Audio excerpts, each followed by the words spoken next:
Recently, President Obama lifted the federal ban on funding of stem cell research, and he issued an executive order, and there's still some issues as far as Congress allowing for the federal funding of stem cell research. But regardless, he issued this executive order, and in it he said the following: "Our government has forced what I believe is a false choice between sound science and moral values. It's about ensuring that scientific data is never distorted or concealed to serve a political agenda, and that we make scientific decisions based on facts, not ideology." Now let that really sink in.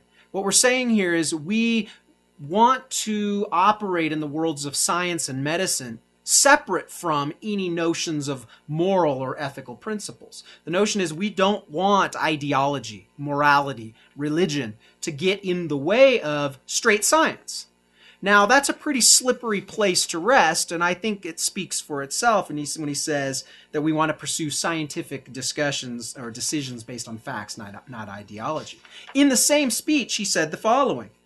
He kind of came around on his stem cell policy, and he said, "It never opens the door to the use of cloning for human reproduction. Such cloning is dangerous, profoundly wrong, and has no place in our society or any society."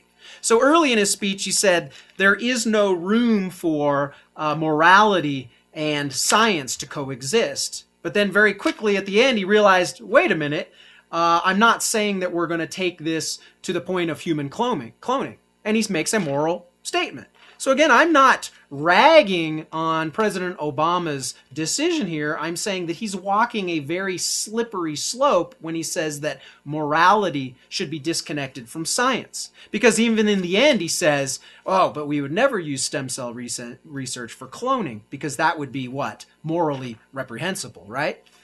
The point is that when politicians or judges say, I'm going into public office separate from my moral or religious convictions, my principles, I will just be an objective provider of judicial decisions or political decisions. Bull. I mean, you know, the reality of it is you're either fibbing or you don't have any moral principles or any religious convictions. We all bring in our principles, our convictions. And that's okay.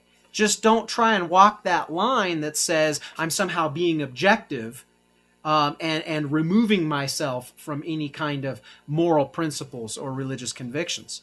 I go on really quick here and I say in connection with same-sex marriage. Here's what President Obama said. "I do not support gay marriage. Marriage has religious and social connotations, and I consider marriage to be between a man and a woman." So again, what is he doing? He's bringing in right here in a social issue his religious, moral convictions, saying that I think marriage should be between a man and a woman. Again, my point here isn't to declare Obama right or wrong. I'm sharing that we all bring moral principles into our decision making. Finally, this was recently on the 36th anniversary of Roe v. Wade.